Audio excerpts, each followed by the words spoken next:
দুনিয়াতে আমি আসছি একা, যাইবো একা, সঙ্গে কেহ যাবে না। একা একা অন্ধকার কবরে যাইতে হবে। ওই কবরে যাওয়ার পরে আমার দুনিয়াবি যত কিছু আমি করেছি সব কিছুর জবাব আমার দিতে হবে।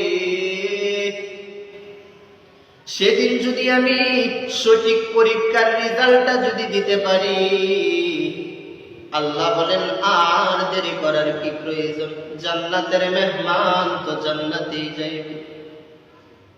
ওরে নবীর উম্মতের দল, জমিনের মাধ্যমে আল্লাহর দেওয়া সবকিছু পায় আজকে আল্লাহকে ভুলে গেলা, নিজের স্বাধীনতা ভাবে চলো।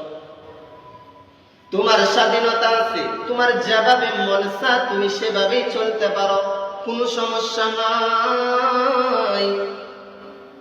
কিন্তু একটা কথা তোমার মাথার মাধ্যমে রাখো,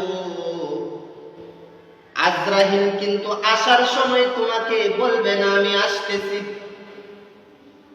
আল্লাহর আরশে আজিমের মাধ্যমে একটা গাছ আছে, কুদরতের গাছ। ওই গাছের প্রত্যেকটা পাতা শুকায়া যখন আরশে আজিমের মাধ্যমে নিচে পড়ে, আজরাইল হাতে নিয়ে দেখে ওই গাছের পাতার পিছনে অমুক বান্দার নামটা লেখা। একটা সেকেন্ড আজরাইল দেরি করে না।